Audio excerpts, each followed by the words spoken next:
Okay. June 1944, I was drafted out of North American and go to service. At that time, I was married and I had a 6-month-old son, and they took me anyhow. So I went from induction in Dallas, Texas, to Mineral Wells, Texas, where they had a set-up base there to start processing everybody. Well, I was over there about 2 weeks, and my wife drove up, and she didn't know me, so because I've been working nights and I was in the sunshine and I was kind of dark. But anyhow, she thought I was flirting with her, so she was up at the visiting area. Anything comes, well, I happened to be on guard duty at the road where she come up, and I called for the sergeant of the guards, and he finally come out, and instead of him coming down and see what I wanted, well, so we went from there on up front. They started going, so we went all the way out in this little town named Ball, B-A-A-L, Germany.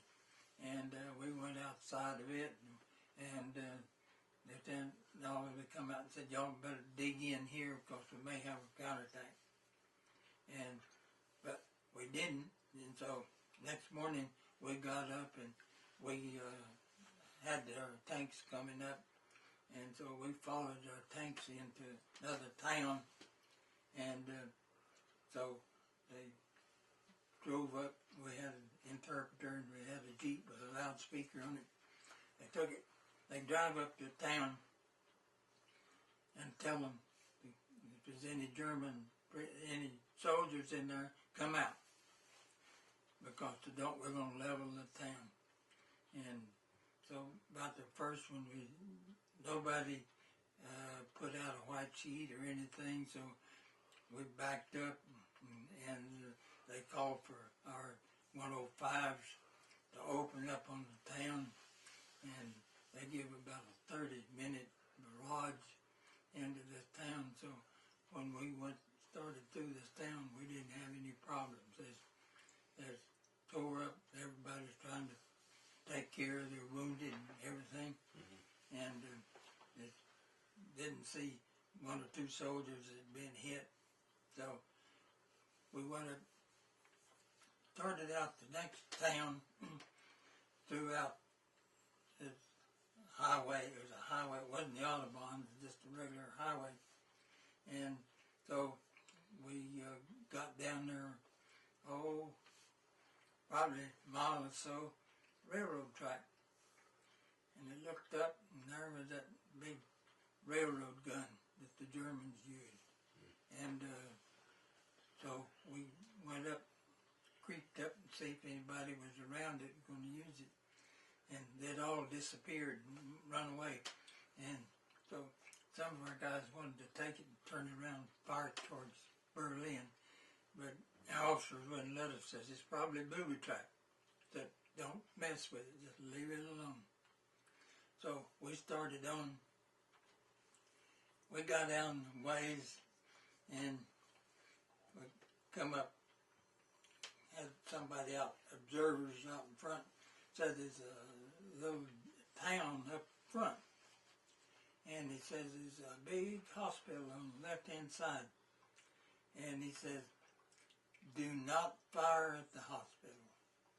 Said, but we're going to take this little town that looked like probably German soldier town, but it looked like a government town like we would have. And so we got up there, and when we got up there, we got fired up. We got fired up on. So we used the houses as shields and everything. And I had my BAR, and I thought I saw somebody, so I tried to fire and it didn't fire. So I laid down on the concrete right in front of one, supposed to have been behind another one over there. And while I was laying there, then I got a few pings around me. I was trying to get my gun unloaded. So, come find out that when I had picked up the second BAR, it was probably new and hadn't been fired, and it jammed on you if you use all 20 rounds in it. So I had to pull the first round out, and it was loose enough that it would fire. So when I got time, I took one out of each one of the bandoliers or the magazine I had for it. And so when I got that all cleared, I got the hell out of there because somebody was firing at me and we didn't know where it was coming from. So Lieutenant Howard said, guys, said, be careful going through this little village. Said, we got snipers everywhere. So by the time we got through, there wasn't nobody firing. So he said, come on, let's go. So everybody was ready. He started out through there, and there's a foxhole. There's the German come up out of that foxhole, and he was going to shoot it with his carbine because he used one hand, and it jammed on him. It didn't fire. And so I was right behind him. He says, "Tech, shoot the SB, shoot the SB." And so, and I had to push him over out of the way because he was right in front of me where I could get down to see the guy. And by the time he got halfway up out of the foxhole, started firing at him. And that's where I got my Bronze Star. There was several other foxholes out through there, and but all of them put something on their guns, white, and they give up. So they had taken about 5 or 6 prisoners right there at that place. But the guy didn't have enough sense to come up out of the foxhole with a white flag, so he didn't make it. So we went on down through there and didn't have no more trouble. We got down, run into the Audubon. When we got to Audubon, there was a lot of tanks, our tanks, sitting on Audubon. They're sitting about 30, 40 feet, yards apart. So Lieutenant Howard just started, and, hey, you guys, all you guys here, go to front tank, go to second tank. So many, about 6 of us could get on the tank. And so they filled up about 7, 8 tanks of GIs. He says, now we're going to go down this Audubon. Says we're going to keep going. If we have to stop and clean up something, we'll do it. So we started down this Audubon. I was on number 1 tank. So we all was on that tank. Said it's suicide. Said we're right out in the open. Said we get hit. But we got down, and we got the Germans started sending German 88s in, screaming memes they called them. They scare you to death coming in. You can see them, but it's too late after you see them. And so they hit the 3rd tank back, and then hit the 4th tank, and then that separated 3 in the front and about 3 or 4 behind. So they split. So we, our tank pulled in, went off into the ditch, and our guy, tank commander, said, you guys better dig in. So we all dug in behind these tanks, and all we got was just shells.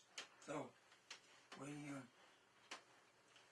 got up there, and after we seen a lot of fire over and cleared out, and they quit firing at us. Well, commander come up and said, now about 200, 300 yards is a river up there. Says, there's no bridge. They already blew the bridge. He said, now cross over there. There's a church over there about 500 yards. And he said, right behind that church there's enough room on that bridge for a tank to go across. He says, you take that bridge, and we're going so we can get our tanks across. So we started out across this 500-yard plowed field, and all hell broke loose. There was 3 German guns, all way over to our right. We couldn't see them till we got out in the middle, and they was firing silver burst. And all of our guys was going across there. They'd pray a little, and they'd cuss a little, and run a little, but they was constantly coming over. Some of the guys, I saw one of our lieutenants get the bottom of his jaw blowed off. One of them had his arm blowed off. And 2 or 3 of them had been hit. That's already in that plowed field. It's pitiful. It's hell. And so I got down there so far, and I said, I'm gonna lay down in the fur. And